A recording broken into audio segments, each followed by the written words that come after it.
Bab 1721. Interogasi terakhir. Meskipun Lin Yi tidak bergerak, kehadirannya sama dahsyatnya seperti tsunami dan ganas seperti harimau, menyebabkan detak jantung kedua petugas keamanan itu semakin cepat dan bahkan ketenangan mereka pun goyah. "Maaf, ini tugas kami. Kami masih harus memeriksa," kata salah satu dari mereka. "Tapi, jangan khawatir. Karena identitas Anda, kami bisa melakukannya di tempat lain. Selain itu, kami jamin kami tidak akan menyentuh bagian pribadi wanita ini. Ini hanya pemeriksaan biasa. Baiklah, ayo pergi." Lin Yi memutuskan untuk tidak mendesak lebih jauh. Jika aksinya ini tidak membuat mereka takut, terus mendesak mungkin hanya akan menimbulkan lebih banyak kecurigaan. "Tuan, Nyonya, silakan masuk." Salah satu dari mereka memimpin jalan dan membawa Lin Yi dan Gu Yiran ke sebuah ruangan. Ada 2 meja dan lemari di dalamnya. Mungkin disitulah mereka beristirahat saat bertugas. "Tuan, Nyonya, silakan angkat tangan dan bekerja sama dalam pemeriksaan kami." Gu Yiran tidak berkata apa-apa. Ia melirik Lin Yi dan melihatnya mengangkat tangan. Maka, ia pun melakukan hal yang sama. Kedua petugas keamanan itu dengan patuh menggeledah mereka berdua. Namun seperti yang dikatakannya sebelumnya, mereka tidak menyentuh Gu Yiran dengan cara yang tidak pantas. Pada saat ini, ketika salah satu dari mereka menyentuh punggung Lin Yi, dia menunjukkan ekspresi aneh. "Tuan, saya ingin bertanya, apa ini?" "Keluarkan dan lihatlah." Petugas keamanan itu tidak ragu-ragu dan mengeluarkan pisau bedah dan belati biasa milik Lin Yi. "Aku curiga kamu." "Bang!" "Curigai pantatku." Tangan Lin Yi menebas leher lelaki itu, menyebabkan dia langsung jatuh pingsan ke tanah. Pada saat orang lain bereaksi, serangan Lin Yi sudah dalam perjalanan. Dalam waktu kurang dari sedetik, keduanya pingsan di tanah dan kehilangan kesadaran.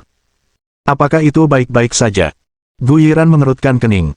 "Aku tidak bisa memastikan hal-hal lain, tapi setidaknya, mereka tidak akan bangun dalam 2 jam ke depan.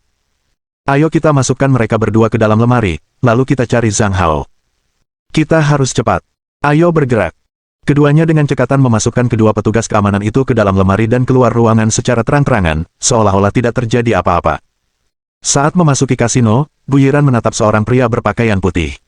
Dia sedang menghisap cerutu, dan tertawa sambil mengambil keripik yang ada di meja. Pada saat yang sama, Lin Yi juga melihat orang yang sama, Zhang Hao, yang sedang dicarinya. "Pantas saja aku tidak bisa menemukannya di bawah. Dia ada di sini sejak tadi," gumam Gu Yiran. "Ayo, lakukan." Agar tidak membuat musuh waspada, mereka berdua tidak melakukan gerakan besar. Sebaliknya, mereka berpura-pura tidak terjadi apa-apa dan berjalan menuju Zhang Hao. Lin Yi menepuk bahu Zhang Hao dari belakang. Zhang Hao berbalik dan ekspresinya berubah. Ia segera meletakkan keripiknya dan bertanya dengan suara rendah. "Siapa kamu?" "Siapapun aku, tak penting. Ikutlah denganku. Berhentilah bermain-main." "Mengapa aku harus mendengarkanmu?" kata Zhang Hao dengan arogan. "Minggir. Jangan halangi aku bermain." "Menolak bersulang hanya untuk dipaksa minum minuman beralkohol, ya? Baiklah, baiklah, jangan main-main lagi, ayo kita cari tempat ngobrol. Berani-beraninya kau mengacaukan keberuntunganku, lihat saja bagaimana aku akan menghadapimu nanti." Zhang Hao menyimpan keripiknya dan berdiri dengan ekspresi agresif, seolah-olah dia ingin melawan Lin Yi 1 lawan 1. Ketika sampai di lantai pertama, Zhang Hao tiba-tiba melemparkan semua chip di tangannya ke udara. Sejumlah besar chip jatuh bagai hujan. Ketika para investor retail di lantai 1 melihat ini, mata mereka berbinar-binar dan mereka bergegas, mencoba merebut chip yang jatuh dari langit. Pada saat inilah Zhang Hao berlari keluar pintu seakan-akan ia tengah berlari menyelamatkan diri. Berhenti di situ. Lin Yi, Gu Yiran, Shen Guangya, dan He Wan Qi juga menyusul pada saat yang sama. "Tolong! Pembunuh! Buka pintunya dan hentikan mereka!" Zhang Hao berteriak sambil berlari. Ia menarik 2 penjaga keamanan dan berkata dengan marah. "Hentikan mereka!" Menghadapi kejadian mendadak ini, kedua petugas keamanan tidak ragu-ragu dan melindungi Zhang Hao di belakang mereka. "Pergilah ke neraka!" Lin Yi tak berbasa-basi lagi. Ia melayangkan tendangan terbang ke punggung salah satu dari mereka, lalu mengejar Zhang Hao. Segera setelah itu, Gu Yiran menunjukkan identitasnya dan berkata dengan dingin kepada penjaga keamanan yang tersisa. "Jangan menghalangi." Di luar pintu, Lin Yi menatap Zhang Hao dengan sekuat tenaga. Dengan level kelas D Lin Yi saat ini dan fisiknya yang jauh melebihi orang biasa, hanya butuh beberapa menit baginya untuk menangkap Zhang Hao. Suara mendesing.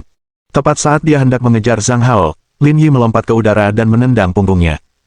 Yang terakhir kehilangan keseimbangan dan jatuh ke tanah, sekarang berada di bawah kendali Lin Yi. "Sudah kubilang jangan bergerak." Kenapa kau masih lari? Siapa kalian? Kenapa kalian di sini untuk menangkapku? Kalau kamu nggak tahu siapa kami, kenapa kamu kabur? Apa kamu nggak merasa seperti sedang mengekspos diri sendiri? Pada saat ini, Lin Yi tidak lagi menyembunyikan identitasnya dan menunjukkan identitasnya. Aku punya banyak musuh di luar. Kupikir mereka kesini untuk menagih utang. Aku tidak ingin mendengar apapun lagi sekarang. Kita bicarakan nanti saja setelah kembali ke Songhai. Zhang Hao tidak mengatakan apa-apa lagi. Pada titik ini, tidak ada gunanya mengatakan apapun.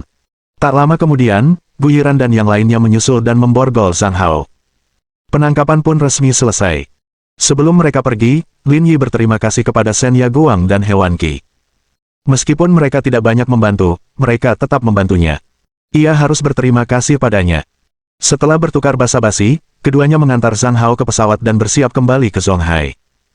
2 jam kemudian, sudah tengah malam ketika mereka tiba di Songhai. Namun, Li Xianghui, Zhang Hui, dan Gao Mingjun tidak punya apa-apa lagi. Mereka menunggu kepulangan mereka.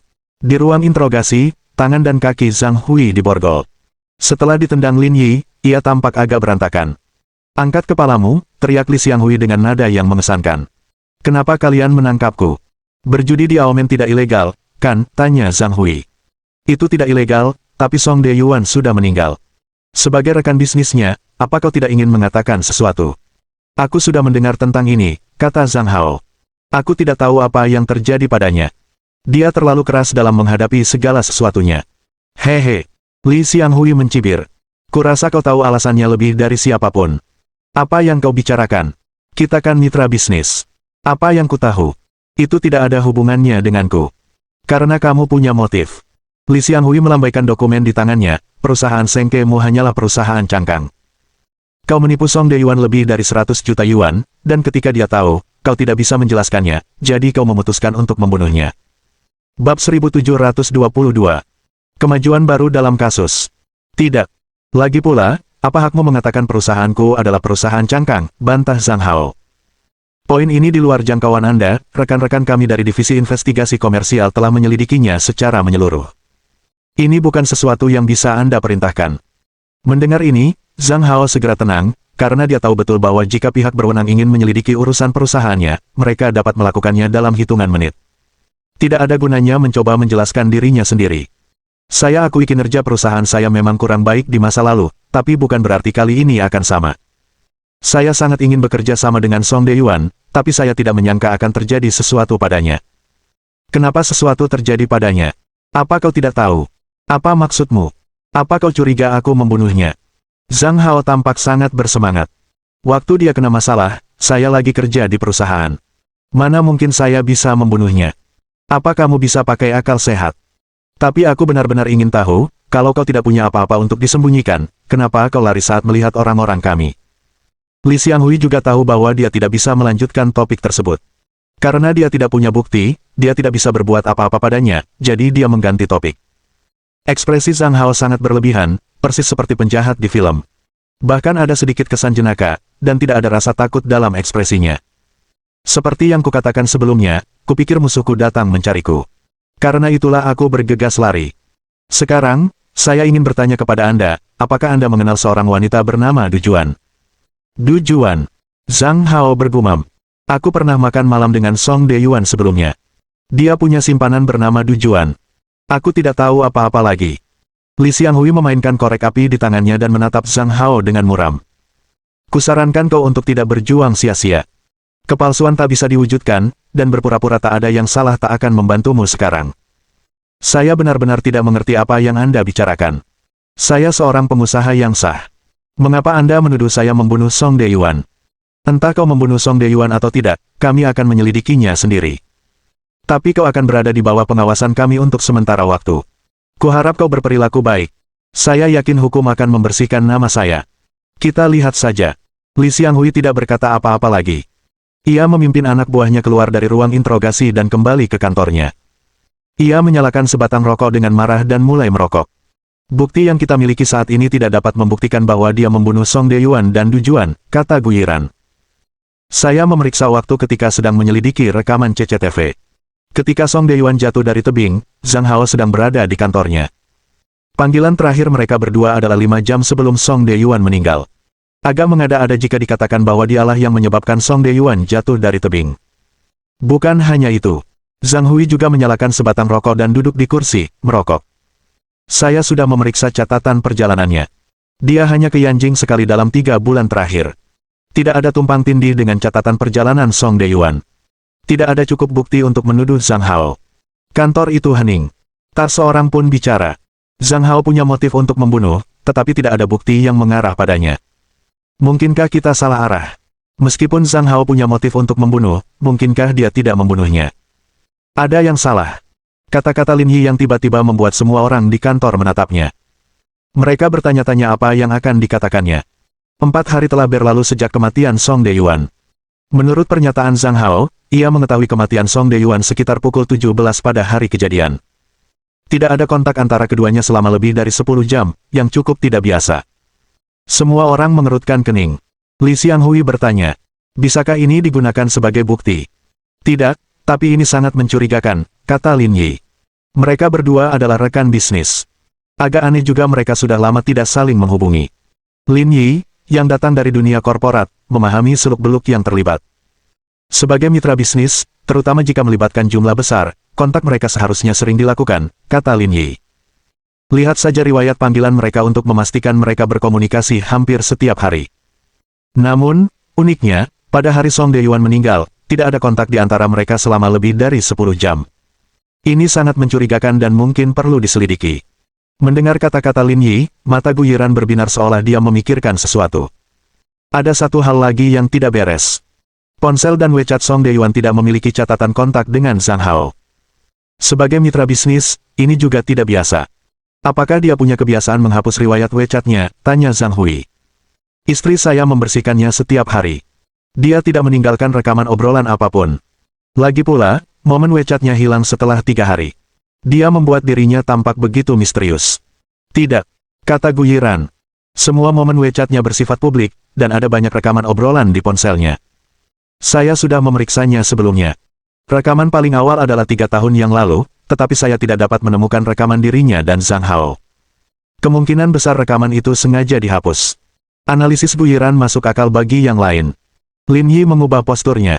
Mari kita bahas kasus ini lagi. Setelah kecelakaan Song Deyuan, kami menyita ponselnya. Jika seseorang menghapus riwayat obrolannya, hanya ada satu kemungkinan. Seseorang menghapus riwayat komunikasinya sebelum dia jatuh dari tebing. Pada hari itu, Du Juan sedang bekerja di perusahaan. Kontaknya dengan Song Deyuan hanya sebatas panggilan video 40 menit itu. Saat itu, Song Deyuan seharusnya menyadari bahwa Zhang Hao adalah pembohong dan hubungan mereka sedang buntu. Jika Du Juan meminta Song Deyuan untuk menghapus rekaman komunikasi dengan Zhang Hao dalam video tersebut, saya yakin Song Deyuan tidak akan setuju. Pasti ada orang lain yang terlibat dalam hal ini. Dengan kata lain, si pembunuh punya kaki tangan, dan kaki tangan ini bukan Du Juan, melainkan orang lain yang membantu si pembunuh memancing Song Deyuan jatuh dari tebing. Semua orang tiba-tiba menyadari bahwa mereka akhirnya dapat menemukan penjelasan atas kematian Song Deyuan. Tapi bagaimana kau menjelaskan kematian Du Juan? Zhang Hao punya alibi yang sempurna. Mungkinkah itu dilakukan oleh kaki tangannya juga? Tanya Gao Mingjun. Jika memang begitu, itu menunjukkan bahwa kaki tangan itu bukan orang biasa. Keadaan seputar kematian Du Juan mungkin melibatkan faktor lain, tetapi kematian Song Deyuan cukup dapat dipertanggungjawabkan, kata Lin Yi. Jika kita bisa menemukan kaki tangannya, saya pikir kasus Du Juan juga bisa diselesaikan dengan mudah. Tapi disinilah masalahnya, kata Gu Yiran, kaki tangan di balik layar ini tidak meninggalkan petunjuk apapun. Dengan informasi yang kita miliki saat ini, akan sulit melacak mereka. Bab 1723. Penalaran logis. Tapi ini bisa memberi kita beberapa informasi, kata Lin Yi. Pertama, kaki tangan ini mengenal Song Deyuan dan Zhang Hao. Kedua, ketika Du Juan meninggal, Zhang Hao pergi ke Aomen. Kalau begitu, pembunuhan di ruang rahasia itu pasti telah diatur oleh kaki tangannya. Ketiga, kami sudah memeriksa rumah Du Juan. Tidak ada tanda-tanda masuk paksa. Ini berarti pihak lain mungkin menggunakan kunci untuk masuk. Dengan itu, tatapan Lin Yi menyapu mereka berempat satu persatu dan melanjutkan. Pembunuh itu mungkin punya hubungan yang sangat baik dengan Du Juan. Mereka berempat merenung. Tak lama kemudian, Li Xianghui, Zhang Hui, dan Gao Mingjun menatap Gu Yiran. Karena orang-orang di sekitar Du Juan dibawa kembali olehnya dan Lin Yi untuk diinterogasi, mereka berdua mengetahui hal ini lebih baik daripada orang lain. Gu Yiran juga sedang berpikir keras. Lalu, dia mengerti dan menatap Lin Yi. Sepupu Du Juan, Wang Jia. Benar sekali, kata Lin Yi. Mereka berdua seharusnya punya hubungan yang baik. Kalau tidak, Du Juan tidak akan mencarikan pekerjaan untuknya di Zonghai. Kemungkinan besar dia punya kunci rumah Du Juan. Lagi pula, seperti yang kalian semua lihat dari penampilan dan perawakannya, dengan kepribadian Song Deyuan yang bejat, dia pasti tidak akan melepaskannya. Ini pasti akan membuatnya semakin dekat dengan Song Deyuan. Itu tidak benar, kata Gu Yiran. Song Deyuan sudah punya hubungan dengan Du Juan. Kenapa dia harus mencari Wang Jia? Keempat pria di kantor itu menatap Gu Yiran dengan aneh, membuatnya merasa tidak nyaman. Kenapa kamu menatapku seperti itu? Kamu nggak tahu soal duo saudari, tanya Lin Yi. Kalau belum tahu, coba cari di Baidu. Gu Yiran tertegun sejenak. Dia tidak menyadarinya, tetapi setelah Lin Yi mengatakannya, dia mengerti. Tanpa sadar, Gu Yiran melirik Li Xianghui dan dua orang lainnya. Jangan bilang kalian bertiga juga tahu. Untuk menyembunyikan rasa malu mereka, mereka bertiga memalingkan muka untuk menghindari pertanyaan Gu Yiran. Saya tidak akan membahas mereka berdua. Saudara Li, bagaimana Anda tahu? Sebagai pelayan masyarakat, kamu harus bertanggung jawab atas ucapanmu. Apa maksudmu dengan, aku tidak akan mengatakan apapun tentang mereka berdua, tanya Gao Mingjun. Betapapun sopannya saudara Li, dia tetaplah seorang pria. Baiklah, kita mulai menyimpang dari topik. Mari kita bicarakan apa yang baru saja terjadi, kata Li Xianghui menatap Lin Yi. Selama interogasi kami terhadap Wang Jia, dia memberikan kesaksian yang sangat penting, yang pada saat itu, baik kami maupun dia sendiri mungkin tidak terlalu memperhatikannya, kata Lin Yi. Dia bilang dia tidak bisa lagi bertahan di Yanjing, lalu pindah ke Zonghai melalui Du Juan. Namun, biaya hidup di Zonghai tidak jauh berbeda dengan Yanjing, tetapi pakaian dan penampilannya tidak terlihat murahan, meskipun juga tidak bermerek.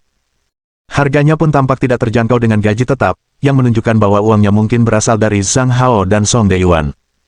Berdasarkan ini, terlepas dari mana uangnya berasal, itu sudah cukup untuk dianggap sebagai petunjuk penting untuk penyelidikan lebih lanjut. Tapi dia sangat tenang selama interogasi. Kalau dia benar-benar melakukan hal seperti itu, dia tidak akan setenang itu, kata Gu Yiran. Dulu dia cuma figuran. Dia pasti lebih jago akting daripada orang biasa, kata Lin Yi. Sedangkan kami berdua, kami hanya menyelidikinya sebagai orang biasa dan mengabaikan banyak detail. Kemungkinan besar, inilah kunci masalahnya.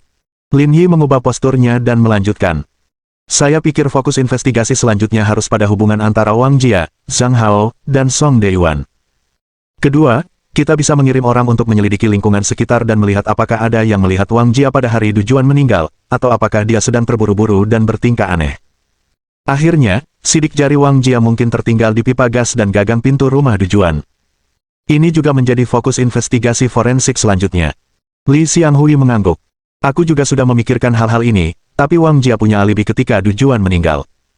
Dia tidak mungkin melakukan hal seperti itu. Jadi, aku punya tebakan yang berani. Lin Yi merenung sejenak dan berkata, mungkin ada kaki tangan lainnya. Ini tidak masuk akal, kata Li Xianghui.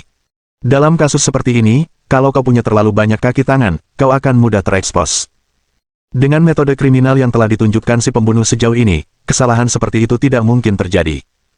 Namun, kemungkinan besar kaki tangan ini membantu si pembunuh menyelesaikan kasus pembunuhannya tanpa disadari. Apa yang kamu sarankan? Ayo, aku akan melakukan percobaan denganmu. Lin Yi menemukan gulungan pita dari laci dan berkata kepada Gu Yiran. Sing-singkan lengan bajumu. Apa yang sedang kamu lakukan? Gu Yiran bertanya dengan curiga, matanya waspada. Jangan khawatir. Sekalipun kamu telanjang, aku tidak akan berpikiran jahat padamu. Lakukan saja apa yang kukatakan. Gu Yiran memutar matanya ke arah Lin Yi dan menyingsingkan lengan bajunya. Lin Yi menempelkan selotip bening ke lengan Gu Yiran, lalu menempelkan ujung selotip lainnya ke gagang jendela, dan perlahan mendorong jendela hingga terbuka. Akibat tarikan pita, lengan Gu Yiran terangkat. Saya mengerti sekarang. Maksudmu, si pembunuh mengikat salah satu ujung tali pancing di suatu titik dan menggunakan jendela geser untuk menarik pita perekat yang menyegel pipa gas itu. Ya, kata Lin Yi. Saya sudah memikirkan beberapa kemungkinan. Pertama, mungkin ada pembantu ketiga yang, tanpa sadar, mengendalikan tali pancing. Kedua, mereka bisa mencapainya melalui drone atau perangkat pintar lainnya. Oleh karena itu, langkah kita selanjutnya adalah melakukan investigasi ketat di lingkungan Du Juan. Saya rasa kita akan menemukan petunjuk setelah melakukannya. Hah, Semua orang menghela napas lega. Li Xianghui berkata, kurasa apa yang dikatakan Lin Yi masuk akal. Ada yang ragu. Tidak. Kalau begitu mari kita ikuti alur pemikiran ini dan mencari petunjuk. Li Xianghui berkata, Zhang kecil, Gao kecil, kalian berdua yang bertanggung jawab atas penyelidikan. Yi kecil, Gu kecil, kami bertiga yang bertanggung jawab untuk menginterogasi Zhang Hao dan Wang Jia. Tidak masalah. Sambil berbicara, Lin Yi berjalan ke sisi Gu Yiran dan bersiap melepaskan lakban itu untuknya. Melihat hal itu, Gu Yiran tidak melakukan apapun lagi. Dia merasa Lin Yi, ketika dia serius, sebenarnya cukup baik. Meskipun dia agak santai di rumah, sikapnya terhadap pekerjaan tetaplah sempurna. Setidaknya, dia cukup bijaksana. Mendesis. Saat Gu Yiran tidak memperhatikan, Lin Yi merobek rekaman itu. Bab 1724. Apakah kau pikir aku belum pernah melihat dunia? Gu Yiran tidak dapat mengendalikan diri dan mengumpat kesakitan. Apakah itu sangat sakit? Lin Yi bertanya dengan heran. Orang-orang selalu mengatakan bahwa gadis-gadis yang memiliki bulu di badan akan merasakan sakit ketika lakbannya dicabut. Saya sungguh minta maaf, saya tidak tahu kamu punya bulu di badan. Kenapa aku harus punya bulu badan, nggak sakit sama sekali. Gu Yiran menggertakkan giginya. Tidak apa-apa asalkan tidak sakit. Bagus juga kalau tidak ada bulu di badan, jadi pasti tidak sakit sama sekali. Ketiga orang yang tersisa tak kuasa menahan tawa. Dendam di antara mereka berdua takkan terselesaikan dalam waktu dekat. Sedangkan untuk Zhang Hao dan Wang Jia, saya rasa kita bisa membiarkan mereka menggantung selama beberapa hari, melakukan sedikit perang psikologis, lalu mendekati mereka setelah kita menyelidiki petunjuknya, kata Zhang Hui. Tapi kalian semua harus bergegas dan jangan sampai melewatkan satu petunjuk pun. Dipahami. Setelah menyusun rencana tindak lanjut, Li Xianghui melihat arlojinya dan menyadari bahwa waktu sudah menunjukkan pukul 2 pagi. Rasa lelah memenuhi tubuhnya dan ia pun menguap. Sekian untuk hari ini. Kita lanjutkan besok. Semua orang juga kelelahan dan tidak meneruskan pertengkaran. Zhang Hui dan Gao Mingjun pergi ke asrama di kantor polisi. Lin Yi, Li Xianghui, dan Gu Yiran memilih pulang. Namun, Lin Yi tidak kembali ke pavilion Jiushu. Ia malah pergi ke Danau Huaqing, menikmati pijat, dan tidur nyenyak. Ia baru bangun pukul 10 keesokan paginya. Setibanya di kantor polisi, ia menyadari tidak ada seorang pun di sana. Ia tidak tahu apa yang sedang mereka lakukan. Setelah menelepon, ternyata Li Xianghui dan Gu Yiran pergi membantu. Awalnya, Lin Yi ingin pergi dan melihat sendiri, tetapi dengan keempat orang itu di sana, mereka mungkin tidak membutuhkan bantuan tambahan. Jadi, ia memutuskan untuk tidak pergi dan berencana untuk bersantai sejenak di kantor sambil mengumpulkan petunjuk kasus. Meskipun masih banyak keraguan, selama Zhang Hui dan Gao Mingjun dapat menemukan petunjuk, banyak masalah dapat diselesaikan dengan mudah. Sekitar pukul 1 siang, setelah makan siang, Zhang Peng tiba di kantor Lin Yi. Kakak Lin, apakah terjadi sesuatu? Ada apa? Direktur pemasaran Tesla Terapacik menelepon saya dan mengatakan dia ingin bertemu Anda. Lihat aku. Zhang Peng mengangguk dan berkata. Kurasa itu karena kasus beberapa hari yang lalu. Bukankah pemilik mobil wanita bernama Yang Bing ingin menuntut mereka? Mereka mungkin takut dan ingin menyelesaikannya. Lalu kenapa kau mencariku? Ini tidak ada hubungannya denganku.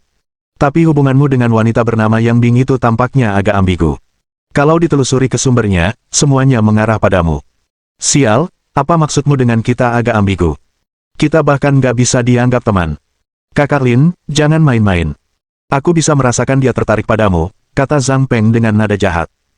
Aku merasa ada sesuatu yang mencurigakan terjadi di antara kalian berdua. Saya punya pacar. Penampilan kakak ipar memang tak perlu diragukan, tapi sebagai laki-laki, aku mengerti hal-hal seperti itu. Tak perlu dijelaskan terlalu banyak. Secantik apapun dia, akan ada saatnya kau bisa bosan dengannya. Tapi siapa yang bilang kamu cuma punya satu kakak ipar? Apa-apaan ini? Zhang Peng terkejut. Kukira kau satu tingkat lebih tinggi dari kami. Aku tidak menyangka kau berdiri di stratosfer. Lin Yi mengerutkan bibirnya.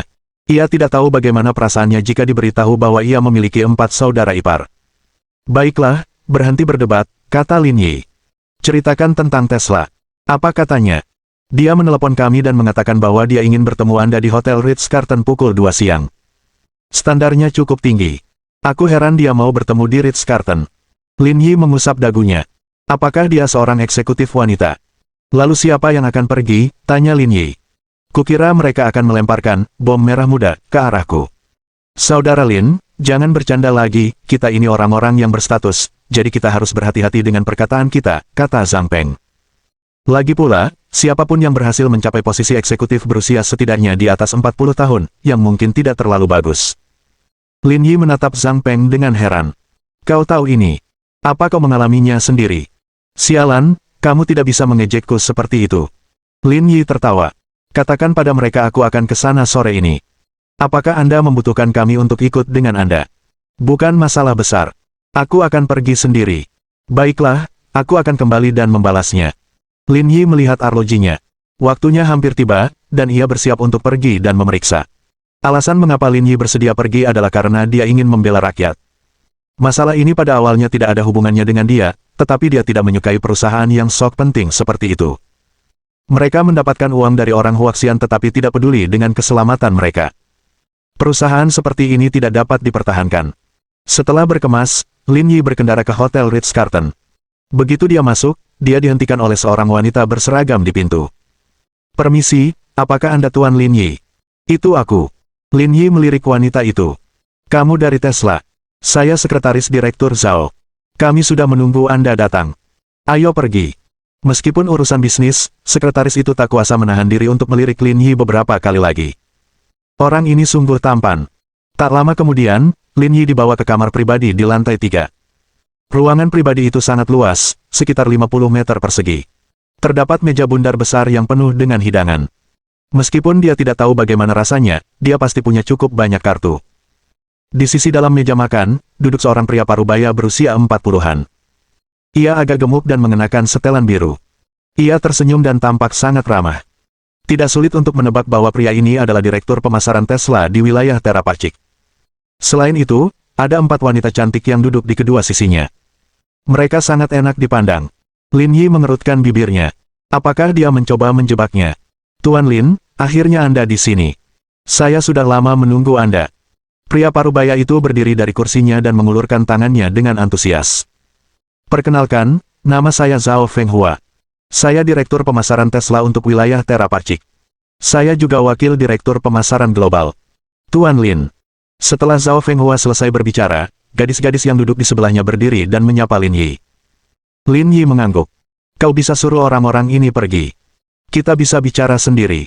Mereka tidak perlu tinggal di sini. Zhao Fenghua terkejut. Tindakan Lin Yi di luar dugaannya. Berpura-pura mengabaikan mereka dan mengusir mereka adalah dua konsep yang berbeda. Tuan Lin, tolong jangan salah paham. Saya tidak mengundang mereka untuk alasan lain selain menuangkan minuman dan memeriahkan suasana. Tolong jangan terlalu dipikirkan. Tanpa disadari, Zhao Fenghua mulai menggunakan panggilan kehormatan, karena merasa bahwa Lin Yi mungkin tidak mudah untuk dihadapi. Dengan penampilan dan bentuk tubuh seperti ini, kau berharap mereka mau makan dan minum bersamaku. Kau pikir aku belum pernah melihat dunia? Bab 1725. Dia tidak bisa tinggal di Zonghai. Perkataan Lin Yi membuat suasana ruangan menjadi beku. Lin Yi tidak menyerahkan Zhao Fenghua, menghalangi jalannya sepenuhnya. Dia hampir secara eksplisit menyuruhnya untuk berhenti berbelit-belit. Ini kelalaian saya. Zhao Fenghua tersenyum canggung dan mengusir para model selebriti internet itu. Lin Yi juga makan dengan banyak model selebriti internet. Tetapi orang-orang itu semuanya dipekerjakan oleh Qin Han dan Liang Jinming. Tak perlu dikatakan lagi, gadis-gadis yang dikumpulkan oleh kedua orang mesum itu berada pada level yang jauh lebih tinggi daripada yang ditemukan Zhao Fenghua. Lin Yi tidak hanya mencoba mengintimidasi Zhao Fenghua dengan mengatakan itu. Hanya saja, model selebriti internet ini sebenarnya tidak berada pada level itu. Ruangan itu menjadi sunyi, hanya menyisakan Lin Yi, Zhao Fenghua, dan sekretarisnya. Tuan Lin, aku tiba-tiba mengajakmu keluar tidak akan menunda pekerjaanmu, kan? Tidak akan. Lin Yi memegang gelas anggurnya dan berkata, kita dua orang yang berbeda. Katakan saja apa yang ingin kau katakan. Begini. Beberapa hari yang lalu, kami berselisih paham dengan seorang klien di toko 4S di New Hills. Saya terutama ingin membicarakan hal ini. Bukankah masalah ini sudah selesai? Apa lagi yang bisa kukatakan? Kami berharap Ibu Yang Bing dapat mencabut bandingnya, dan kemudian kami akan memberikan rencana kompensasi yang spesifik. Bagaimana? Sesuai peraturan yang berlaku di Huaxia, kami akan memberikan kompensasi 3 kali lipat dari harga asli mobil, dan kami juga akan memberikan kompensasi tambahan untuk penderitaan mental, dengan total 4 juta yuan. Selain itu, ada layanan VIP lainnya. Demikian proposal yang dapat kami tawarkan. Lin Yi ingat bahwa mobil yang dibeli Yang Bing harganya lebih dari 800.000 yuan, jadi kompensasi 3 kali lipatnya akan berjumlah sekitar 2,5 juta yuan. Menawarkan total 4 juta yuan menunjukkan ketulusan hati, dan tentu saja tidak tampak seperti kasus toko besar yang menindas pelanggan. Lalu, itu saja. Giliran Zhao Fenghua yang kehilangan kata-kata. Apakah dia tidak puas dengan tawaran itu? Tuan Lin, saya tidak begitu mengerti maksud Anda, kata Zhao Fenghua. Kami sudah menawarkan rencana kompensasi yang komprehensif. Apakah Anda masih punya pertanyaan? Hehe. Lin Yi mencibir. Sebagai direktur pemasaran Tesla, apa kau tidak tahu ada yang salah dengan mobilmu sendiri? Apa gunanya membayarnya begitu saja? Apa kau sanggup membayar kalau nyawamu melayang? Tuan Lin, apa maksudmu? Kamu tidak perlu berpura-pura bingung denganku, kata Lin Yi. Yang kita butuhkan bukan sekadar solusi untuk satu masalah, melainkan resolusi untuk masalah-masalah mendasar Anda sendiri. Jangan terlalu jauh ke belakang, pertimbangkan saja berapa banyak masalah yang dialami mobil Anda selama kurang lebih setahun terakhir. Remnya blong, dan Anda menyalahkan pemilik mobil karena tidak menginjak pedal gas dengan kuat, atau Anda bilang jalanan terlalu licin. Mobilnya tidak bisa diisi daya, dan Anda menyalahkan jaringan listrik nasional karena tegangannya tidak stabil. Saya pernah melihat orang yang tidak tahu malu, tapi saya belum pernah melihat yang setidak tahu malu seperti ini. Nada bicara Lin Yi rendah dan auranya benar-benar menekan Zhao Fenghua. Kamu juga orang Huaxian. Kenapa kamu tidak punya hati nurani? Sebagai eksekutif senior Tesla, aku yakin kamu sangat sadar. Apakah kamu sendiri yang mengendarai Tesla? Apakah kerabat dan temanmu yang mengendarai Tesla? Ekspresi Zhao Fenghua tidak terlalu bagus, dan sekretarisnya juga merasakan tekanan yang berasal dari Lin Yi. Pria ini memberikan kesan bahwa dia tidak bisa dipermainkan. Tuan Lin, yang ingin saya sampaikan adalah bahwa ini adalah jalur yang tak terelakkan dalam pengembangan merek, tetapi kami tidak akan menyerah. Apa kau gila? Apa kau bercanda dengan nyawa orang Tiongkok? Lin Yi mengubah posisinya, menatap Zhao Fenghua, dan berkata, kalau ada yang ingin kalian katakan lagi, simpan saja. Yang Bing jelas mustahil mencabut gugatannya. Soal hasilnya, kalian harus pikirkan sendiri. Setelah itu, Lin Yi berdiri dan hendak pergi, tetapi Zhao Fenghua menghentikannya dari belakang. Tuan Lin, mengapa Anda melakukan ini? Tanya Zhao Fenghua. Kami sudah berkompromi, dan kami tidak akan meremehkanmu. Kami bisa menjamin untuk meningkatkan statusmu di Zonghai satu tingkat. Orang-orang seharusnya tidak bersaing dengan uang. Ketika kamu mengatakan itu, aku jadi ingin sekali bersaing denganmu. Hehe. Zhao Fenghua tertawa dingin, tapi jangan lupa, kami Tesla. Kami bukan tanpa perusahaan kecil, kami hanya tidak ingin memperkeruh masalah ini. Saya harap Anda bisa mengerti. Kalau begitu, biarkan aku melihat seberapa hebat Teslamu. Setelah itu, Lin Yi meninggalkan ruangan. Zhao Fenghua hanya bisa melihatnya pergi, tidak berani mengatakan apapun lagi. Direktur Zhao, apa yang harus kita lakukan tentang ini? Biarkan dia menuntut kita. Kita hanya perlu mengeluarkan sedikit uang dan semuanya akan baik-baik saja, kata Zhao Fenghua. Tapi kita masih harus berurusan dengan Lin Yi ini. Bagaimana menurutmu? Aku tidak hanya ingin menghancurkan pekerjaannya, tapi aku juga ingin membuatnya tidak bisa tinggal di Zonghai. Setelah meninggalkan hotel, Lin Yi melakukan peregangan dan berkendara ke Chaoyang Group untuk menghabiskan waktu bersama Ji Qingyan. Wiri, kamu pulang kerja sepagi ini. Seperti biasa, Ji Qingyan menyambut Lin Yi saat dia melihatnya. Saya tidak ada kegiatan hari ini, jadi saya membolos kerja dan pulang lebih awal. Setidaknya kau punya hati nurani, gerutu Ji Qingyan. Sejak kamu mulai bekerja di kantor cabang, hidupmu jadi berantakan. Kulitmu kurang sehat. Jalan-jalan malam ini ya. Aku akan belikan masker wajah untukmu. Kalau kamu belum pulang, pakailah dengan rajin. Bukankah itu agak berlebihan?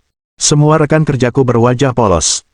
Masalahnya, bahkan jika mereka tidak tampil tanpa riasan, hal itu tidak akan membuat banyak perbedaan. Cek, cek, cek. Tepat sekali. Itulah mengapa kamu harus menjaga dirimu sendiri. Apapun yang kau katakan. Hehe. Ji Qingyan terkekeh. Baiklah, main saja sendiri. Aku masih ada pekerjaan, jadi kutinggalkan saja. Kamu sangat sibuk. Lin Yi meregangkan badan dengan malas dan meninggalkan kantor Ji Qingyan. Ia berjalan santai menuju kantor Wang Ying, siap menjelajahi misteri kehidupan. Melihat Lin Yi masuk, Wang Ying memegang pipinya dan tersenyum padanya. Aku tahu kamu akan datang. Bagaimana kamu tahu hal itu? Seseorang baru saja melihatmu. Aku punya firasat kau akan datang, jadi aku berganti pakaian sutra hitamku terlebih dahulu. Penampilanmu lumayan. Kalau aku tidak memberimu hadiah, aku akan malu. Biarkan aku makan sampai kenyang. Itu semua tergantung pada selera makan Anda. Saya memiliki selera makan yang sangat baik. Dengan itu, Wang Ying berjalan menuju Lin Yi dengan mata kabur. Tetapi pada saat ini, telepon Lin Yi berdering. Anehnya, itu adalah panggilan dari Liu Guangxian. Kamu bisa menjawab teleponmu, itu tidak akan menunda pekerjaanku. Wang Ying berlutut di depan Lin Yi dan membuka ikat pinggangnya. Lin Yi tidak mengatakan apa-apa. Ini normal bagi mereka berdua. Lin Yi menyesuaikan ekspresinya dan mengangkat telepon. Pemimpin, ada apa? Apakah kamu baru saja menyinggung seseorang? Bab 1726. Mulai mengonsumsi suplemen. Apakah aku menyinggung siapapun? Apa yang terjadi? Lin Yi juga bingung, tidak tahu apa yang sedang terjadi. Baru saja, atasan saya menelepon saya, dan secara khusus mengatakan bahwa mereka ingin memindahkan Anda ke kantor manajemen perkotaan. Kantor manajemen kota. Maksudnya, untuk menjadi manajer kota. Kurang lebih begitulah maksudnya. Posisi ini memiliki pangkat dan tunjangan yang lebih rendah. Siapa yang meneleponmu? Kenapa kamu tanya begitu? Nak, tenanglah. Jangan lakukan hal bodoh. Lin Yi tersenyum. Jangan khawatir, aku tahu apa yang kulakukan.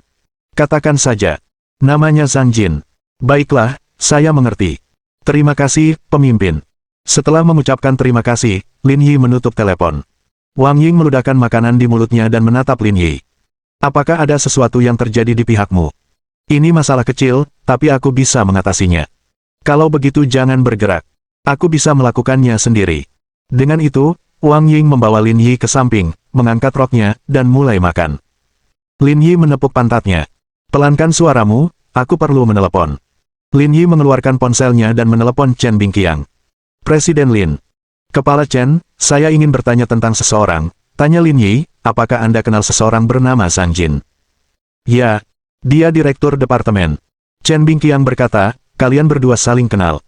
Saya tidak mengenalnya, tetapi dia menelepon atasan langsung saya dan mengatakan bahwa dia ingin memindahkan saya ke kantor manajemen perkotaan di bawah. Apakah hal seperti itu benar-benar terjadi? Mereka semua adalah bagian dari sistem yang sama, jadi Chen Bingqiang secara alami tahu apa arti pemindahan ini. Baiklah, kamu tidak perlu melakukan apapun tentang ini.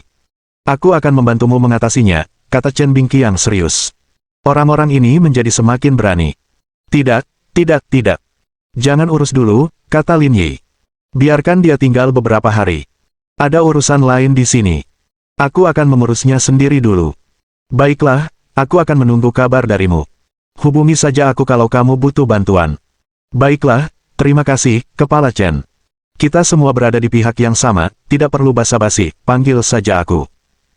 Jika kamu membutuhkan sesuatu. Petik 2. Setelah membahas masalah resmi, Lin Yi menutup telepon. Matanya bergerak-gerak saat ia mencoba memahami situasinya. Tidak mudah bagi seseorang untuk mengatur pemindahannya begitu saja, tidak banyak yang memiliki pengaruh setingkat itu. Melihat jamuan makan yang baru saja dihadirinya, selain Zhao Fenghua, kemungkinan besar tidak ada orang lain yang akan mengatur tindakan seperti itu. Memikirkan hal ini, Lin Yi tersenyum dan memanggil Liu Guangxian. Pemimpin, pindahkan berkas saya ke kantor manajemen perkotaan. Di ujung telepon yang lain, Liu Guangxian mendesah, seolah-olah dia mendengar seseorang telah meninggal.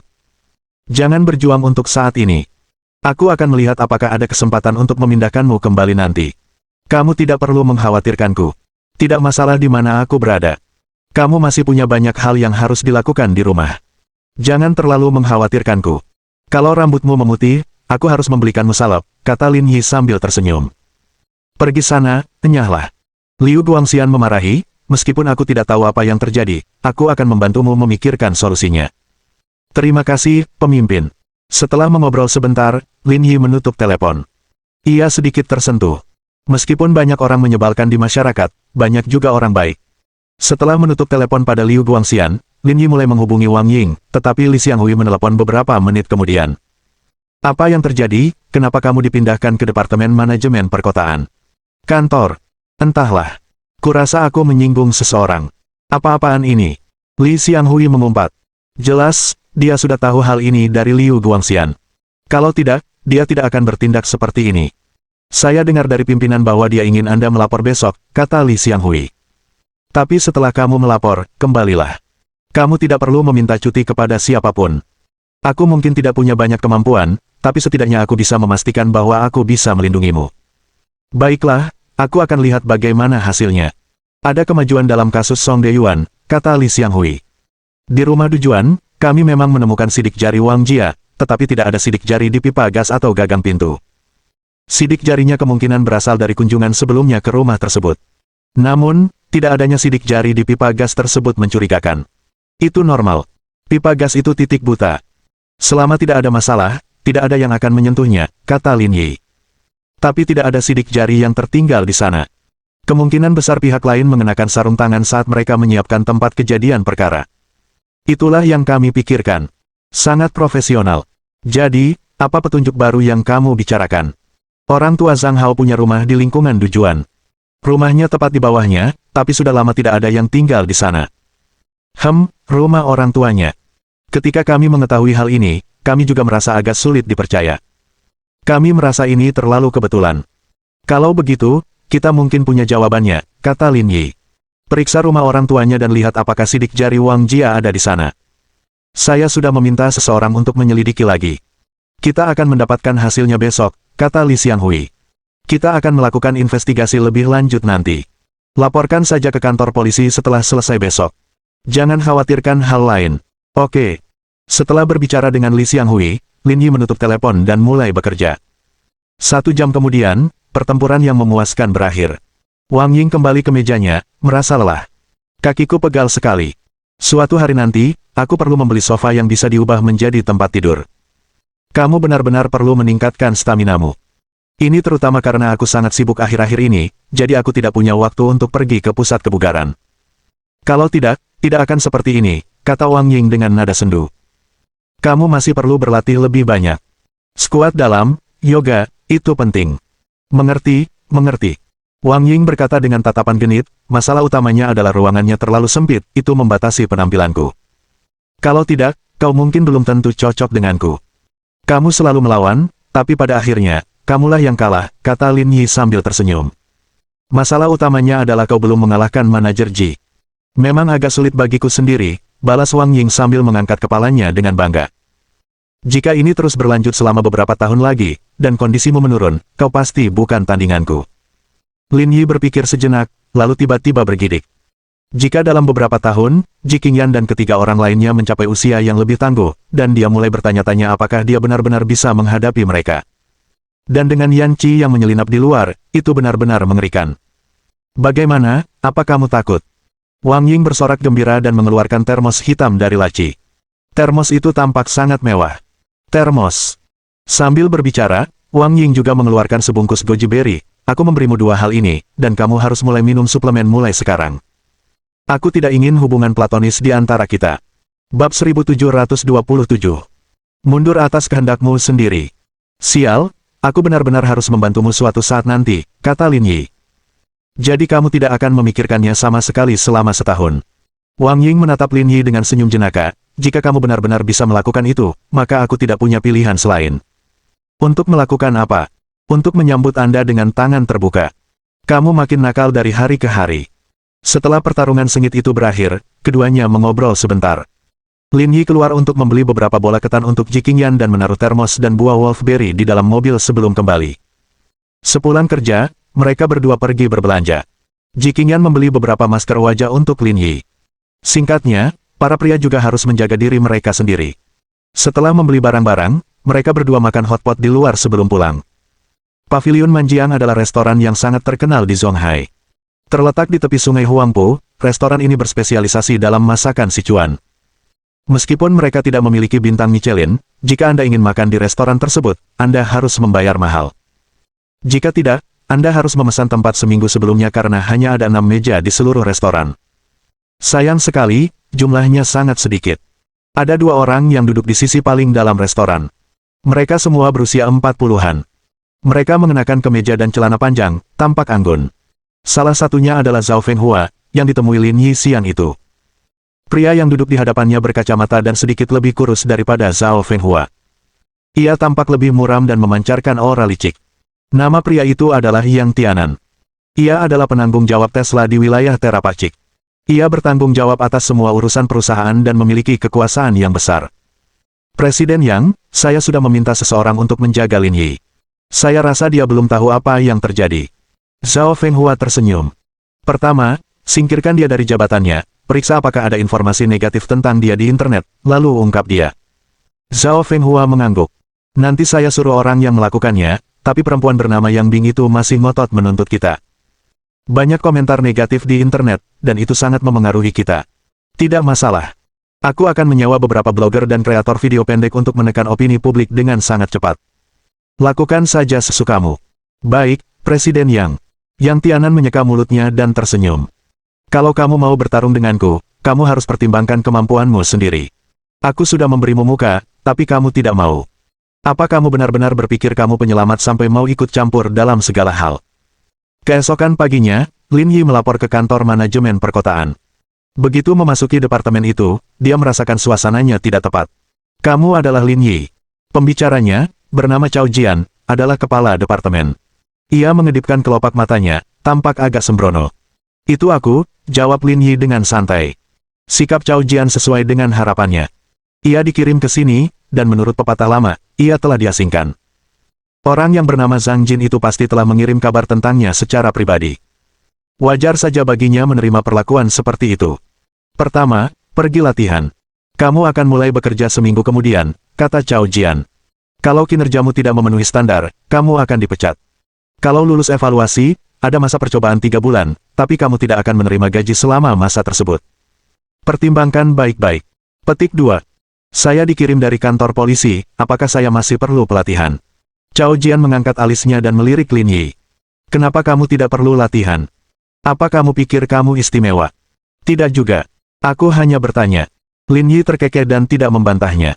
Dia tahu kebenaran di dalam hatinya. Dia hanya akan menganggapnya sebagai sebuah pengalaman. Pergilah ke lapangan kecil di belakang. Sekelompok pendatang baru sedang berlatih di sana. Pelatihnya bernama Lukun. Kau bisa ceritakan detailnya padanya. Cao Jian melambaikan tangannya dan berkata dengan tidak sabar.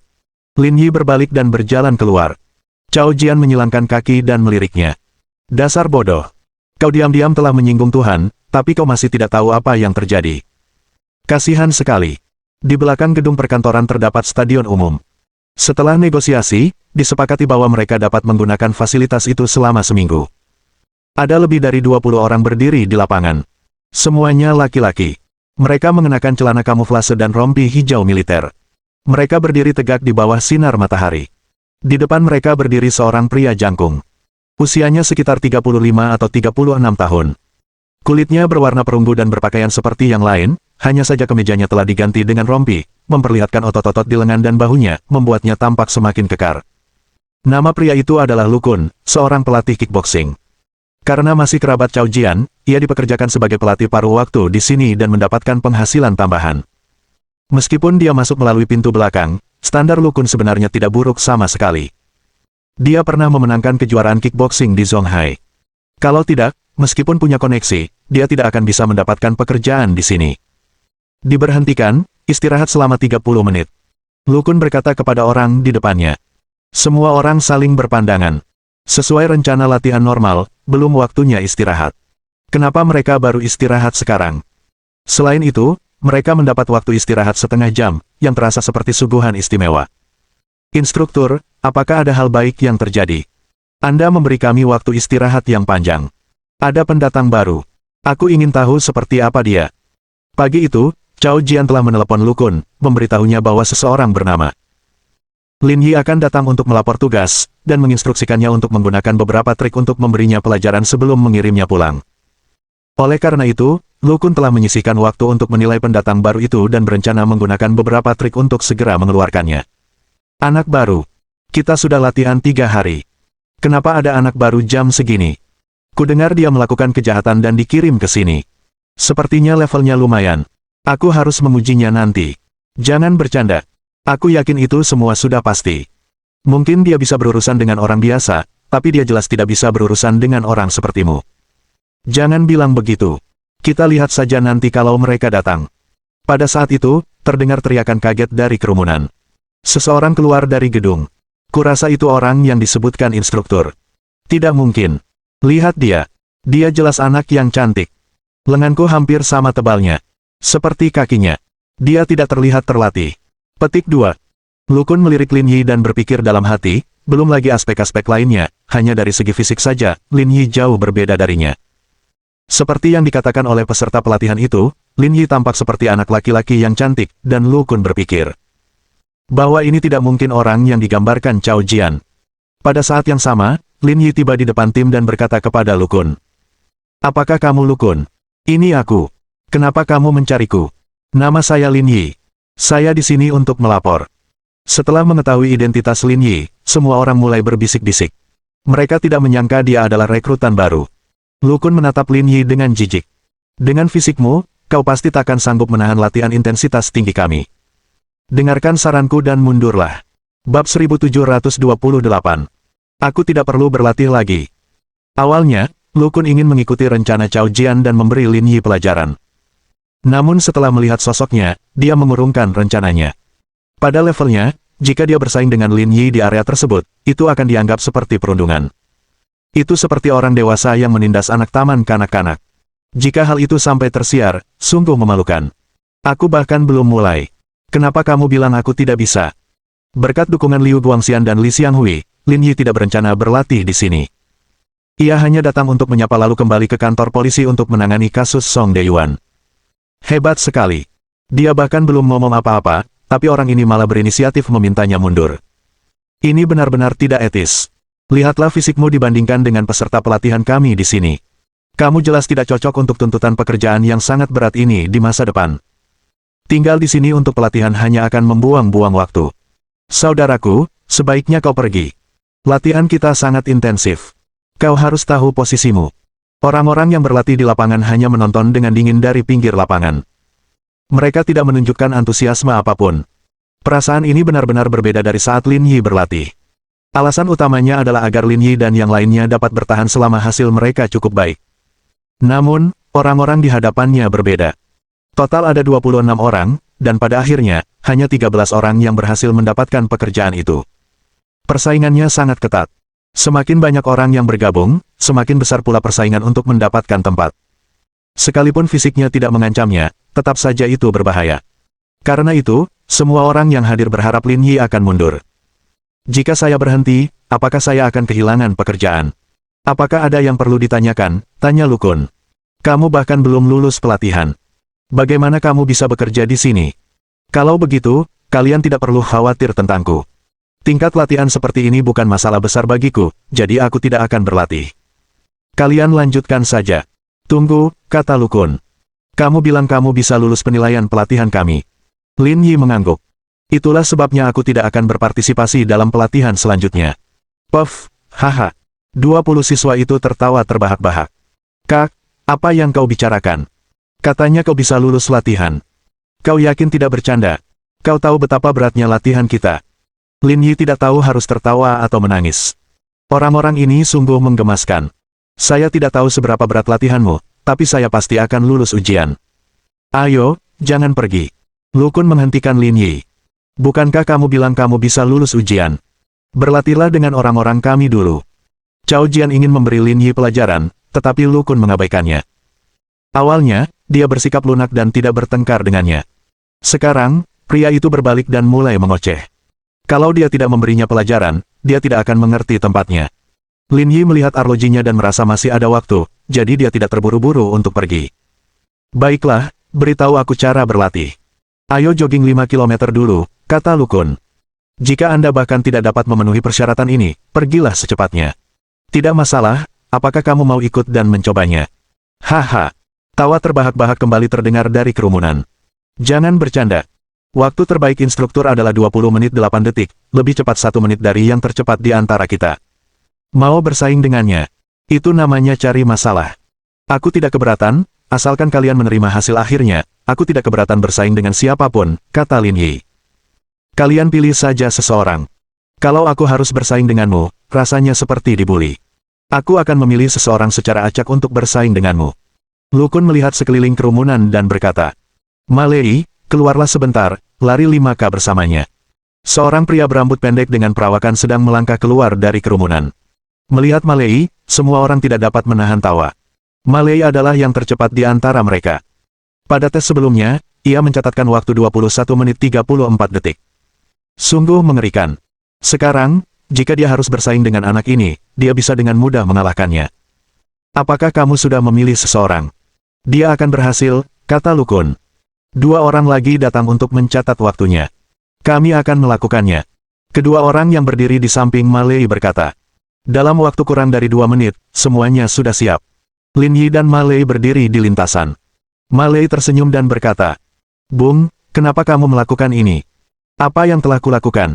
Kami tidak berbohong padamu, pelatihannya memang sangat keras, jika kamu tidak menjalankannya di 24 menit lagi, kamu akan tereliminasi. Ada lebih dari 100 orang yang sudah dilatih sebelumnya, tapi hanya ini yang tersisa. Kamu benar-benar tidak perlu mempermalukan diri sendiri." Petik 2. Anda tidak akan tahu sampai Anda mencobanya. Aku sih nggak masalah. Aku rutin lari 5 km. Aku mau main-main aja sama kamu. Lagi pula, ini lebih mudah daripada latihan. Baiklah, kalian berdua tidak perlu mengobrol lagi. Kita mulai saja saat kalian siap, kata Lu Kun. Pada saat ini, salah satu orang yang bertanggung jawab atas waktu berkata, 3, 2, 1, mulai. Dengan itu, mereka berdua berangkat bersama. Lin Yi memimpin dan berlari di depan Ma Lei. Anak ini larinya lumayan cepat. Dia sampai berlari di depan Ma Lei. Jelas dia orang awam. Dia berlari sangat cepat di awal, tapi dia tidak akan bisa mengimbangi kecepatannya setelah itu. Waktu sekolah dulu, aku cuma bisa lari cepat di awal, tapi setelah 1 putaran, aku nggak bisa lagi. Begitu aku coba lari cepat, aku langsung kena jahitan samping. Kurasa dia juga sama. Tunggu saja. Setelah 1 putaran, Ma Lei akan dengan mudah menyusulnya. Akan ada pertunjukan yang bagus. Saat semua orang bersukacita, mereka tiba-tiba menyadari bahwa Lin Yi telah menyelesaikan 1 putaran, dan Ma Lei telah tertinggal puluhan meter di belakang. Anak ini lumayan. Dia bahkan bertahan 1 ronde. Ini cuma 1 putaran. Bukan apa-apa. Kita lihat saja kebenarannya dalam 3 putaran. Seiring berjalannya waktu, Lin Yi menyelesaikan 3 putaran, setengah putaran untuk Ma Lei. Kali ini, semua orang menyadari ada sesuatu yang salah. Setelah 3 putaran, jarak di antara mereka berdua tidak hanya tidak memendek, tetapi malah semakin membesar. Apa yang sedang terjadi? Ma Lei, apa yang kau lakukan? Apa kau sengaja bersikap lunak padanya? Teriak Lu Kun. Ma Lei juga tampak sedikit cemas. Pelatih, aku sudah berlari sangat cepat, tapi anak itu benar-benar pandai berlari. Petik 2. Tetap saja, larilah. Kalau kau bahkan tidak bisa mengalahkannya, lihat bagaimana aku menghadapimu. Ma Lei tidak punya pilihan selain terus melaju, tetapi dia tidak dapat mengejar Lin Yi apapun yang terjadi. Baru pada putaran ke-6 Lin Yi berhasil menyusulnya. Ketika lari sejauh 5 km selesai, Lin Yi berada 2 putaran di depan dan kemudian menatap dengan acuh tak acuh ke arah orang yang mencatat waktu lomba. Hasilnya seharusnya baik-baik saja, kan? Pengatur waktu itu tertegun. 17 menit dan 1 detik. Bab 1729. Hancurkan 2 gigi depan Lin Yi. 17 menit dan 1 detik. Mendengar hasil ini, semua yang hadir tercengang. Mereka tahu Lin Yi berlari cepat karena dia berada 2 putaran di depan Ma Lei. Akan tetapi, tak seorang pun menduga dia akan mencapai prestasi kali ini. Ini karena bahkan instrukturnya tidak berlari lebih cepat dari 20 menit. Meski begitu, Lin Yi berhasil menyelesaikannya dalam waktu 17 menit dan 1 detik. Di saat seperti ini, dia bisa menjadi atlet profesional. Seharusnya tidak ada masalah kali ini, kan? Tanya Lin Yi. Apakah menurutmu aku harus terus berlatih? Ekspresi semua orang agak canggung, terutama Lu Kun. Wajahnya memerah dan putih, seperti habis dipukuli habis-habisan. Namun, Cao Jian sudah bicara. Ia harus memberi Lin Yi pelajaran dan tidak membiarkannya tinggal. Kalau tidak, ia akan kehilangan pekerjaannya. Apakah menurutmu ini satu-satunya latihan kita? Lu Kun menatap Lin Yi dan berkata dengan acuh tak acuh. Tapi menurutmu kamu hanya perlu berlari cepat. Tentu saja, saya tidak bermaksud begitu. Kalau kamu punya disiplin ilmu lain, kita bisa melanjutkan pelatihannya. Disiplin yang paling penting adalah latihan tempur, karena selama penegakan hukum, Anda akan menghadapi berbagai situasi. Untuk lulus penilaian, gagal dalam disiplin ini bukanlah suatu pilihan. Inilah kartu truf Lu Kun. Apakah Lin Yi bisa lolos atau tidak, pada akhirnya terserah padanya, ia bisa menghancurkan kepercayaan dirinya dalam hitungan menit. Baiklah kalau begitu, apakah kamu akan menjadi orang yang berpartisipasi dalam acara ini, atau kamu akan mengirim orang lain? Tentu saja para siswa akan melakukannya. Dengan kemampuanku, kalau aku melawanmu, kau mungkin akan dirawat di rumah sakit sore ini. Semua orang yang hadir tidak dapat menahan tawa. Anak ini memang sedikit sombong. Meskipun ia berlari cepat, ia tidak bisa terlalu percaya diri. Dia sebenarnya ingin bertanding dengan instrukturnya. Mereka benar-benar tidak tahu apa yang sedang dipikirkannya. Lu Kun melirik ke arah kerumunan dan berkata kepada salah satu siswa tertinggi. Liu Meng, ayo bertanding dengannya. Uji kemampuannya. Percaya diri itu bagus, tapi kalau terlalu percaya diri, kamu akan merasa rendah diri. Dia benar-benar mengirim Liu Meng keluar. Semua orang diam-diam terkejut. Sepertinya sang instruktur benar-benar tidak ingin menahannya. Di antara orang-orang ini, Liu Meng merupakan pengecualian. Selain instrukturnya, ia memiliki kemampuan bertarung terbaik karena ia juga pernah berlatih kickboxing dan menang di tingkat distrik. Levelnya jauh lebih tinggi daripada yang lain. 3 siswa sebelumnya telah maju untuk melawannya, tetapi mereka semua dengan mudah dikalahkan. Sekarang setelah ia harus berhadapan dengan anak di depannya ini, bukankah anak itu akan dipukuli sampai muntah darah dalam hitungan menit? Liu Meng tingginya hampir sama dengan Lin Yi, tetapi sosoknya jauh lebih mengesankan. Berat badannya diperkirakan secara konservatif sekitar 200 pon. Jika disandingkan, jelas siapa yang lebih kuat. Tak ada bandingannya sama sekali. Saudaraku, dengarkan nasihatku. Ini sudah cukup. Kau bukan tandingan Liu Meng.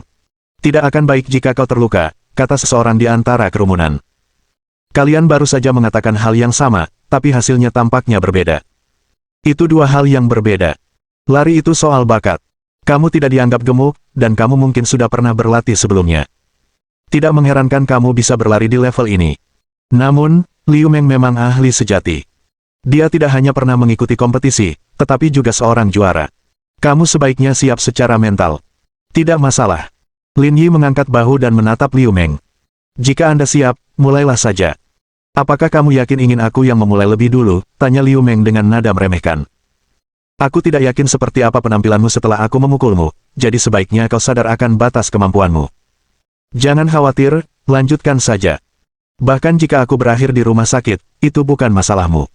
Mulut Liu Meng melengkung membentuk senyum, karena kau sudah mengatakannya, aku tidak akan menahan diri. Dengan itu, Liu Meng mengayunkan tinjunya dan bergegas menuju Lin Yi. Semua orang menonton dari pinggir lapangan. Pukulan ini mungkin akan membuatnya muntah darah. Lu Kun menyilangkan tangannya di depan dada sambil tersenyum dan mengumpat dalam hatinya. Anak ini benar-benar berbakat. Baru beberapa hari, tapi performanya sudah meningkat lagi. Dia memang prospek yang bagus. Lalu, kejadian tak terduga pun terjadi. Teriakan tragis terdengar. Semua orang melihat tubuh Liu Meng terpental dan jatuh terbanting ke tanah seperti sampah. Kesunyian. Lapangan itu sunyi. Mereka yang melihat kejadian itu membelalakkan mata dan membuka mulut, merasa tengah berhalusinasi. Liu Meng, yang terbaik dalam bertarung, ditendang keluar oleh orang ini. Mungkinkah mereka melihat sesuatu? Liu tua, apa kabar? Melihat Liu Meng dipukuli hingga jatuh ke tanah, siswa lainnya bergegas menghampiri dan membantunya berdiri. Batuk, batuk, batuk. Liu Meng memegangi dadanya dan terbatuk beberapa kali. Dengan bantuan semua orang, ia perlahan berdiri. Ada apa denganmu? Apa kau tidak tahu situasinya? Beraninya kau bersikap lunak padanya. Lu Kun berkata dengan dingin. Liu Meng terdiam lama sekali. Ia tidak tahu bagaimana menjelaskan hal ini. Saat dia menyerang tadi, dia sama sekali tidak santai. Dia sudah mengerahkan seluruh tenaganya. Meski begitu, dia bahkan tidak menyadari bagaimana dia diserang. Terutama tendangan tadi. Rasanya seperti tertabrak mobil. Mungkinkah itu kebetulan? Saya rasa ini bukan saatnya untuk bersikap kalkulatif, kata Lin Yi. Aku mengalahkan kedua orang yang kau kirim berturut-turut. Kau tidak perlu aku menunjukkan apapun lagi, kan? Apakah menurutmu kau bisa pergi secara terbuka tanpa pelatihan? Apalagi yang kamu inginkan? Liu Meng melihatmu terlalu lemah, jadi dia tidak menggunakan kekuatan penuhnya. Itulah sebabnya kau memanfaatkan kesempatan untuk mengalahkannya. Kali ini, 1-11 bermainlah denganmu dan uji kemampuanmu yang sebenarnya. Mendesis. Mendengar ini, semua yang hadir terkesiap. Jika instrukturnya sendiri yang mengambil tindakan, hasilnya akan berbeda. Meskipun Liu Meng sangat kuat, ia masih jauh lebih rendah daripada instrukturnya.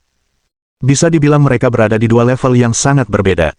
Jika mereka berdua bertarung, Lin Yi ini pasti akan kalah. Tidak ada keraguan tentang ini. Kalian belum selesai. Kalian datang satu persatu. Apa menurutmu aku bebas? Kalau kamu nggak sanggup, bilang aja. Kamu nggak diterima di sini. Lu Kun penuh percaya diri.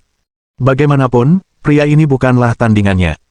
Ketika mereka bertukar pukulan kemudian, dia dapat mengambil kesempatan itu untuk memberinya pelajaran dan kemudian menyingkirkannya dengan alasan bahwa levelnya tidak cukup baik. Ini seperti membunuh dua burung dengan satu batu. Lin Yi tersenyum. Karena kamu begitu percaya diri, ayo kita mulai. Lu Kun mengaitkan jarinya ke Lin Yi. Saya instrukturnya di sini. Semua orang tahu level saya. Kalau saya yang berinisiatif menyerang, mereka akan bilang saya menindas kalian. Kalau kalian siap, ayo. Sebaiknya jangan. Kalau kamu kalah, nggak enak kalau kamu bilang aku yang nyergap, jadi mending kamu yang nyergap duluan. Ada sedikit kemarahan di wajah Lu Kun. Kau benar-benar menganggap dirimu tinggi. Kalau begitu, aku akan menunjukkan kepadamu apa artinya menjadi tinggi dan perkasa. Dengan itu, Lu Kun menyerang Lin Yi dengan tinjunya. Rencananya sangat sederhana. Dia tidak akan memberi Lin Yi kesempatan dan menjatuhkannya dalam satu gerakan. Meskipun dia tidak bisa melukainya dengan parah, dia harus merontokkan beberapa giginya. Meski begitu, cita-citanya banyak, tetapi kenyataannya sangat pahit. Tepat saat Lu Kun menerjang dan hendak menyerang Lin Yi, dia tiba-tiba merasakan sakit di wajahnya dan seluruh tubuhnya tak terkendali. Lin Yi telah menamparnya. Bab 1730. Terungkap lagi. Lin Yi tidak menggunakan terlalu banyak kekuatan, tetapi tamparan ini tetap membuat Lu Kun terhuyung dan kehilangan dua gigi. Orang dapat melihat dengan jelas bekas telapak tangan di wajah Lu Kun, yang dengan cepat membengkak. Bagaimana ini mungkin? Semua orang yang melihat pemandangan ini tercengang, dan rahang mereka hampir ternganga ke tanah. Lin Yi masih bisa diterima karena mengalahkan Liu Meng. Lagi pula, mereka seumuran. Namun, instrukturnya berbeda. Dia benar-benar ahli. Terlebih lagi, setelah dia mengambil inisiatif menyerang, dia ditampar dengan mudah oleh pihak lawan. Ini adalah sesuatu yang tidak dapat diterima oleh siapapun yang hadir. Menurut kesan mereka, hal seperti itu tidak mungkin terjadi. Standarmu sebagai instruktur sepertinya kurang bagus, kamu tidak memenuhi syarat untuk melatihku, sampai jumpa. Lin Yi berbalik dan melambaikan tangannya, bersiap untuk pergi. Sialan, berhenti di situ. Lu Kun mengumpat dengan marah. Ia tak lagi mempedulikan apapun dan berlari sekuat tenaga. Saat mendekati Lin Yi, ia melompat ke udara dan melancarkan tendangan terbang. Lin Yi merendahkan tubuhnya tanpa menoleh ke belakang dan secara akurat menghindari serangan Lu Kun. Kemudian, ia mengerahkan tenaga di pinggang dan perutnya, memutar tubuhnya dengan kuat, lalu menendang Lu Kun dari samping. Yang terakhir menjerit dan tubuhnya terlempar tak terkendali. Kemudian, ia jatuh tersungkur ke tanah. Kondisinya bahkan lebih buruk daripada Liu Meng. Lapangan itu sunyi. Ketika mereka melihat kondisi Lu Kun yang menyedihkan, mereka bahkan lupa untuk membantunya. Mereka butuh beberapa detik untuk bereaksi. Semua orang berlari ke arah Lu Kun dan mencoba membantunya berdiri. Namun, mata mereka dipenuhi dengan kebencian yang berbisa. Sebagai instruktur, kau menggunakan serangan diam-diam. Kau tidak punya moral. Kamu, batuk, batuk, batuk. Lu Kun ingin menjawab, tetapi tubuhnya terasa sangat sakit. Ketika ia berbicara, bahkan organ dalamnya pun terasa sakit. Aku pergi. Sampai jumpa. Lin Yi melambaikan tangannya dan berbalik untuk pergi. Kali ini, tidak seorang pun berani mendorongnya lebih jauh. Mereka telah menyaksikan level Lin Yi sekarang. Bahkan sang instruktur pun telah dikalahkan olehnya. Jika ada yang berani melawan, itu hanya akan menjadi akhir yang kejam bagi mereka. Setelah Lin Yi pergi, Lu Kun harus beristirahat sejenak sebelum dia bisa bergerak bebas. Akan tetapi, suasana di tempat itu tidak lagi sesantai sebelumnya. Semua orang merasa sedikit malu. Ma Lei dan Liu Meng baik-baik saja. Bagaimanapun, mereka hanyalah mahasiswa. Bahkan jika mereka kalah, itu tidak terlalu memalukan. Namun, Lu Kun berbeda. Ia seorang instruktur, tetapi ia tetap tak mampu menahan dua jurus Lin Yi. Bahkan ia sendiri tak tahu bagaimana menghadapi murid-murid ini, jadi ia hanya bisa membiarkan mereka bubar. Mengenai pelatihan, dia akan memikirkannya di sore hari. Selain itu, ada yang salah dengan giginya. Dia harus pergi ke rumah sakit untuk memeriksanya. Namun, pada saat ini, Cao Jian berjalan keluar gedung dengan tangan di belakang punggungnya, seolah-olah dia adalah seorang pemimpin yang datang untuk melakukan inspeksi. Dalam perjalanan ke sini, Cao Jian melihat sekeliling kerumunan dan mengangguk puas karena dia tidak melihat Lin Yi. Kemampuan Lu Kun tidak buruk. Dia cukup mampu mengusir orang ini dengan begitu cepat. Mengapa mereka bebas bergerak? Cao Jian menghampiri Lu Kun dan bertanya. Aku akan membiarkan mereka beristirahat. Melihat kata-kata Lu Kun agak tidak jelas dan separuh wajahnya bengkak, Cao Jian merasa ada yang tidak beres dan bertanya. Apa yang terjadi pada wajahmu? Mata Lu Kun berkedip saat dia tergagap, aku tidak memperhatikan saat berjalan tadi dan terjatuh. Jangan bicara omong kosong denganku. Bagaimana bisa kau jatuh seperti ini, kata Cao Jian. Katakan padaku apa yang terjadi. Kau dipukuli. Cao Jian terkejut. Dia tahu standar Lu Kun. Bagaimana mungkin dia dipukuli? Ini tempat latihan tertutup. Siapa yang bisa datang dan memukulmu? Itu orang yang bernama Lin Yi. Levelnya sangat tinggi. Aku bukan tandingannya dan sudah babak belur sampai seperti ini. Apa katamu? Lin Yi memukulmu. Meskipun dia tidak mau mengakuinya, itu memang benar. Lu Kun hanya bisa mengangguk. Ekspresi wajah Cao Jian berubah sangat jelek. Level Lin Yi telah jauh melampaui ekspektasinya. Kemana dia pergi? Dia sudah pergi. Dia bahkan bilang tidak akan ikut pelatihan dan akan kembali saat ujian. Mata Cao Jian menyipit. Latihan itu mudah. Meskipun kemampuan Lin Yi tidak terduga, dia telah melanggar peraturan terkait dengan tidak berpartisipasi dalam pelatihan. Ada alasan yang sah untuk dikeluarkan. Kamu bisa urus sendiri masalah di sini. Aku akan mengurus masalahnya dulu dan membantumu mencari keadilan. Lebih baik kau singkirkan dia. Aku tak ingin melihatnya lagi. Jangan khawatir, aku tahu apa yang kulakukan, kata Cao Jian sambil tersenyum dingin. Setelah meninggalkan stadion, Lin Yi makan di luar dan kembali ke kantor cabang. Setibanya di kantor Li Xianghui, ia menyadari masih kosong. Saudara Li, di mana kamu? Kamu sudah kembali. Apa orang-orang di sana menyulitkanmu? Sikap instrukturnya kurang baik. Dia bahkan ingin mengusir saya, tapi setelah saya menghajarnya, dia malah patuh. Li Xianghui tak kuasa menahan tawa. Nak, kau benar-benar terus terang. Ayo cepat dan akhiri ini dengan cepat. Itu benar. Li Xianghui tertawa. Tunggu kami di kantor sebentar. Kami sedang dalam perjalanan pulang, dan akan sampai di sana sekitar setengah jam lagi. Setelah menutup telepon dari Li Xianghui, Lin Yi bersandar di sofa dan bermain game. Sebelum dia bisa memulai, dia menerima telepon dari Kiao Xin. Kasusnya hampir selesai. Nanti saya ceritakan lagi kalau ada waktu. Kasusnya cukup menarik. Bukan itu yang ingin kukatakan padamu, kata Kiao Xin cemas. Apakah kamu masih ingat apa yang terjadi antara kamu dan Suster Lidi? Internet. Otak Lin Yi berputar cepat. Apakah ini tentang aku dan Li Chuhan yang diam-diam difoto saat kami kembali ke kota Beiqiao? Ya. Itu saja, kata Kiao Xin. Entahlah apa yang terjadi, tapi artikel berita itu muncul lagi. Dampaknya cukup parah. Lin Yi mengumpat dalam hati, dia tahu apa isi pesan-pesan itu. Sebelumnya, Zhao Mo telah berencana untuk menjual saham Didi dan telah mempekerjakan orang-orang dari Moody Waters untuk mencari informasi rahasia tentangnya demi mencapai tujuan ini. Li Chuhan adalah korban terbesar dalam skema ini. Dia tidak menyangka masalah ini akan diangkat lagi hari ini. Lin Yi tahu siapa yang melakukan ini. Baiklah, saya mengerti. Lanjutkan bekerja. Jika ada hal lain, hubungi saya. Kakak Lin, cepat selesaikan masalah ini. Sudah banyak orang yang membicarakan Kakak Li. Aku tahu, kata Lin Yi dengan wajah datar. Setelah menutup telepon pada Kiao Xin, Lin Yi menelepon Departemen Pengawasan Internet. Cara paling efektif untuk mengendalikan opini publik di internet adalah dengan menyerang sumbernya di tingkat nasional. Ini adalah pendekatan yang paling realistis dan efektif. Mohon dukungan dari omom ante-ante sekalian, buat subscribe atau sharekan novel Mimin ke Facebook kalian, agar channel Mimin bisa terus berkembang. Dengan begitu, Mimin bisa lebih semangat untuk up novel seru lain ke depannya. Buat teman-teman yang sudah subscribe dan sharekan novel Mimin, Mimin ucapkan terima kasih sebanyak-banyaknya.